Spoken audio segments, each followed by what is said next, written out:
Hello friends, आज की video काफी इंपॉर्टेंट और इंटरेस्टिंग होने वाली है क्योंकि इस वीडियो में हम जानने वाले हैं प्रेगनेंसी के दौरान कौन कौन सी दवाइयां दी जाती हैं और ये भी जानने वाले हैं कि प्रेगनेंसी के दौरान कौन कौन सी दवा सेफ होती हैं और कौन कौन सी दवा नहीं लेनी होती हैं। तो ये कंप्लीट जानकारी हम आज की इस वीडियो में लेने वाले हैं।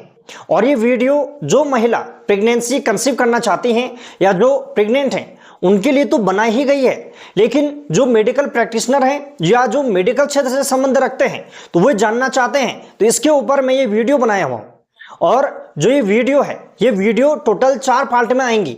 इसका जो पहला पार्ट है जिसके बारे में हम आज की इस वीडियो में बात करेंगे वो है प्रेगनेंसी के दौरान जो दवाइयां चलती हैं तो वे कुछ कैटेगरी में बांटी गई होती हैं। तो यहां पर हम इस वीडियो में जानेंगे कि कौन कौन सी वो कैटेगरी हैं और इन कैटेगरी का अर्थ क्या होता है। साथ ही प्रेगनेंसी के दौरान कौन कौन सी दवा डॉक्टर द्वारा दी जाती है और जो बिल्कुल सेफ है। अगली जो वीडियो आएगी पार्ट टू में हम बात करेंगे प्रेगनेंसी के दौरान जो महिलाओं में जो प्रॉब्लम होती हैं, जैसे सामान्य बुखार, सर दर्द, बदन दर्द, जी मचलाना, उल्टी होना, बीपी बढ़ना, शुगर का लेवल बढ़ना इत्यादि सारी कंडीशन को दूर करने की जो दवाइयां होती हैं तो उसके बारे में हम पार्ट 2 में जानेंगे। और पार्ट 3 में सभी एंटीबायोटिक दवाओं के बारे में जानेंगे और यह भी जानेंगे कि कौन सी एंटीबायोटिक दवा प्रेगनेंसी में सेफ मानी जाती है और कौन सी दवा सेफ नहीं मानी जाती है। और पार्ट 4 में जानेंगे अन्य दवाओं के बारे में जो प्रेगनेंसी में सेफ है और प्रेगनेंसी में किसे बिल्कुल नहीं देना है। इसीलिए वीडियो काफी इंपॉर्टेंट होने वाली है। तो चलिए शुरू करते हैं प्रेगनेंसी के दौरान सेफ मेडिसिन की पहला पार्ट, जिसमें हम जानेंगे प्रेगनेंसी में जो दवा है उनकी क्या कैटेगरी है, कौन कौन सी कैटेगरी में दवाएं रखी जाती हैं प्रेगनेंसी के दौरान जो चलाई जाती हैं, और प्रेगनेंसी के दौरान कौन कौन सी दवा दी जाती हैं और क्यों दी जाती हैं हम ये भी जानेंगे। जिससे काफी जो महिलाएं होती हैं वे क्या करते हैं, डॉक्टर आपको दवा लिख देते हैं तो आप क्या करते हैं, दवा को पूरा नहीं लेते हैं। तो हम ये भी जानेंगे आखिर ये दवा क्यों दी जाती है और किस कारण से ये दवा चलाई जाती है। और वीडियो के लास्ट में तो एक ऐसी दवा के बारे में बताया गया है जो प्रेगनेंसी के दौरान सबसे ज्यादा दी जाती है, तो वीडियो को पूरा देखें। प्रेगनेंसी के दौरान जो दवाएं दी जाती हैं उन दवाओं को टोटल 5 कैटेगरी में बांटी गई हैं। जो कैटेगरी है category A, category B, category C, category D और कैटेगरी एक्स। जो कैटेगरी ए की दवा है ये बिल्कुल सुरक्षित मानी जाती है। प्रेग्नेंट वुमेन में जब इसकी स्टडी की गई तो देखा गया कि फीटस पर इस दवा का कोई इफेक्ट नहीं पड़ा। तो यानी जो कैटेगरी ए की दवा है ये बिल्कुल सुरक्षित मानी जाती है। अगली जो कैटेगरी आती है कैटेगरी बी। कैटेगरी बी के अंदर वे दवाइयां रखी जाती हैं जो ज्यादातर सुरक्षित होती हैं। जब इसका एनिमल स्टडी किया गया तो इसका कोई नुकसान नहीं देखा गया और ह्यूमन स्टडी में भी इसका कोई नुकसान नहीं देखा गया। और अगली जो कैटेगरी है कैटेगरी सी। कैटेगरी सी में वे दवाइयां आती हैं जिसे सावधानी पूर्वक यूज किया जाता है। एनिमल स्टडी में इसका थोड़ा सा नुकसान देखा गया है लेकिन ह्यूमन में कोई डाटा उपलब्ध नहीं है। यानी जब इस दवा को यूज किया जाता है तो सावधानी पूर्वक ही ये दवा दी जाती है।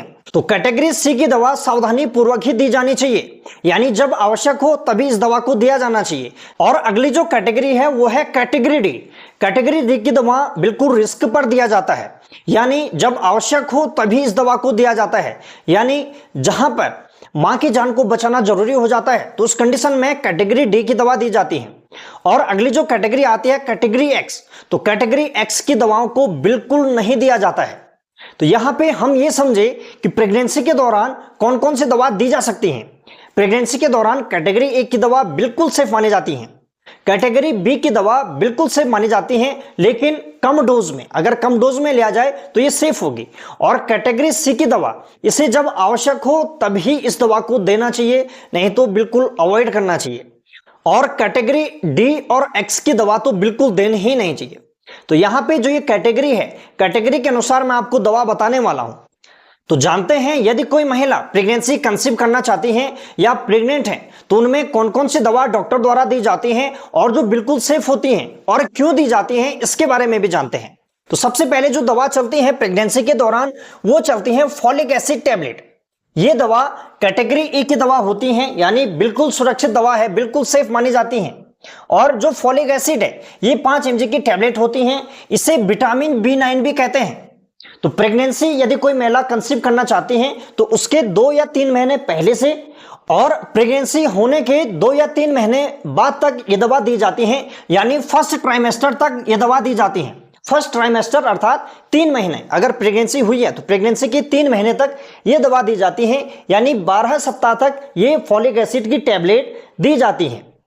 और इस दवा को खाने के बाद दिन में 1 बार या दिन में 2 बार दी जाती हैं। वो डॉक्टर जो वुमेन होगी उसकी कंडीशन को देखकर निर्धारित करते हैं कि इसे दिन में 1 बार देनी है या 2 बार देनी है। तो यहाँ पे ये जानना जरूरी है, जो ये फॉलिक एसिड की टैबलेट है ये क्यों दी जाती हैं, क्योंकि बहुत सारी जो प्रेग्नेंट वुमेन होती हैं उन्हें डॉक्टर दवा तो लिख देते हैं लेकिन वो दवा को नहीं खाते हैं। तो जान लीजिए क्यों ये दवा दी जाती है। ये दवा फॉलिक एसिड जो टैबलेट है ये दवा आरबीसी के फॉर्मेशन के लिए जरूरी होता है, जिससे एनीमिया की प्रॉब्लम जो होगी उसको रोका जा सके। यानी जो प्रेग्नेंट वुमेन है उसमें हीमोग्लोबिन का लेवल अगर डाउन होगा, आरबीसी का लेवल डाउन होगा तो उनमें रक्त की कमी हो जाएगी। तो ब्लड की कमी को रोकने के लिए फॉलिक एसिड दवा दी जाती है और बच्चे के अंदर भी ब्लड की कमी ना हो इसलिए यह दवा दी जाती है। साथ ही प्रेगनेंसी में जो फीटल होता है, जो बच्चा होता है, तो उसके ग्रोथ के लिए ये फॉलिक एसिड टैबलेट बहुत जरूरी है। और प्रीमेच्योर बर्थ यानी समय से पहले बच्चा जल्दी पैदा होना, तो इस कंडीशन को रोकने के लिए फॉलिक एसिड टैबलेट दी जाती हैं। और लो बर्थ वेट यानी बच्चे का वेट कम ना रहे इसको रोकने के लिए फॉलिक एसिड दवा दी जाती है। यदि बच्चे का वेट कम होता है तो उसे जो बाहरी वातावरण है उससे जल्दी इन्फेक्शन होने का खतरा होता है। बच्चा बाहरी वातावरण के प्रति अपने शरीर को एडजस्ट नहीं कर पाता है। और WHO गाइडलाइन के अनुसार एक जो न्यू बॉर्न बेबी होता है उसका वेट 2500 ग्राम यानी 2 किलो 500 ग्राम तक का होना चाहिए। अगर इससे कम होता है तो उसे लो बर्थ वेट कहते हैं। साथ ही मिसकैरेज का खतरा ना हो। महिलाओं में समय से पहले जो मिसकैरेज होता है तो मिसकैरेज को रोकने के लिए ये फॉलिक एसिड दवा दी जाती है। और जो ये फॉलिक एसिड दवा है ये फीटस के ब्रेन और स्पाइनल कॉर्ड के डेवलपमेंट के लिए जरूरी होता है। अगर ये ना दिया जाए तो इसमें क्या हो जाती है, विकृतियां आ जाती हैं। और फॉलिक एसिड फीटस के डीएनए सिंथेसिस और सेल डिवीजन के लिए जरूरी होता है, यानी सेल डिवीजन यानी ग्रोथ के लिए जरूरी होता है, जिससे जो न्यूरल ट्यूब है वो ठीक से बंद हो सके। यदि न्यूरल ट्यूब ठीक से बंद नहीं होगा, यानी अगर हम फॉलिक एसिड टैबलेट नहीं लेते हैं, फॉलिक एसिड नहीं ले पाएंगे, तो इस कंडीशन में न्यूरल ट्यूब डिफेक्ट हो जाता है।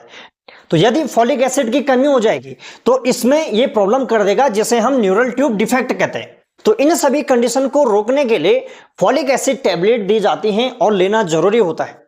तो ये folic acid tablet pregnancy conceive करने के 2 या 3 महीने पहले से और प्रेगनेंसी होने के 2 या 3 महीने यानी फर्स्ट ट्राइमेस्टर तक ये दवा दी जाती है। फर्स्ट ट्राइमेस्टर अर्थात पहले के 3 मंथ, तो पहले के 3 मंथ तक ये दवा दी जाती है। जैसे ही 3 मंथ कंप्लीट होता है तो 3 मंथ कंप्लीट होने के बाद डॉक्टर द्वारा फॉलिक एसिड और आयरन की टैबलेट दी जाती है। ये टैबलेट बंद कर दी जाती है, फॉलिक एसिड दवा नहीं दी जाती है। फॉलिक एसिड के साथ आयरन की कॉम्बिनेशन वाली दवा दी जाती है। और ये भी शेड्यूल ए की दवा है और शेड्यूल ए की दवा बिल्कुल सेफ होती है, प्रेगनेंसी के दौरान देनी चाहिए। तो ये फॉलिक एसिड के बारे में तो आप समझ गए कि क्यों दी जाती हैं, लेकिन आयरन क्यों दिया जाता है? तो बच्चे में आरबीसी फॉर्मेशन और मां में रक्त की पूर्ति के लिए, जिससे मां में एनीमिया की प्रॉब्लम ना हो, तो इसको रोकने के लिए आयरन की दवा दी जाती है।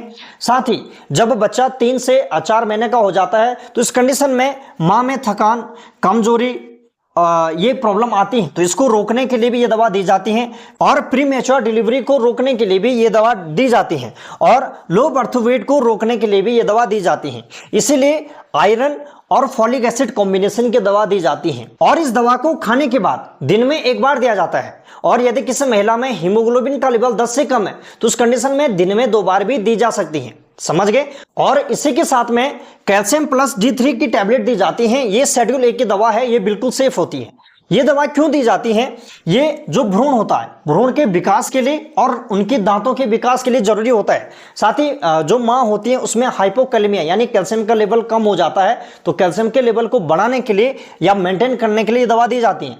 और बोन के डेवलपमेंट के लिए, और मां में ऑस्टियोपोरोसिस हो जाता है यानी मां की हड्डियां कमजोर हो जाती हैं, तो इस सभी को रोकने के लिए ये कैल्शियम प्लस D3 की टैबलेट दी जाती है।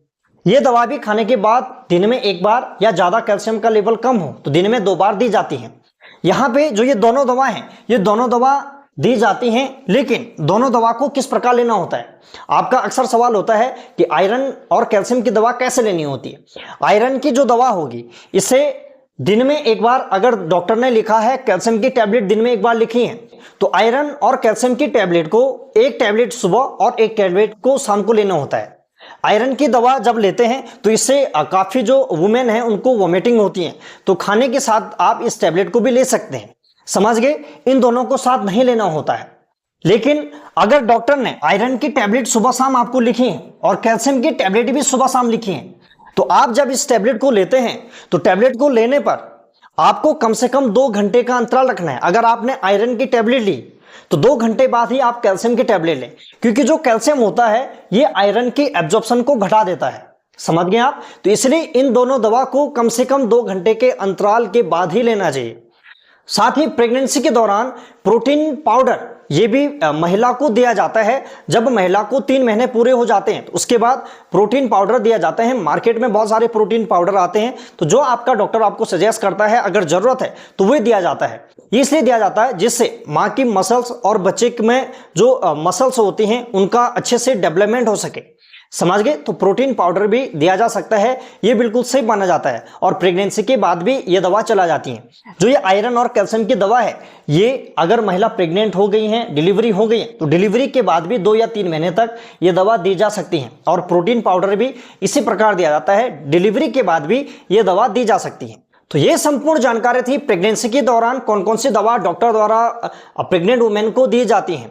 आशा करता हूं आपको जानकारी काफी अच्छी लगी होगी, इसीलिए वीडियो को लाइक शेयर और चैनल को सब्सक्राइब करें। आपका अपना YouTube channel PN pharma tips.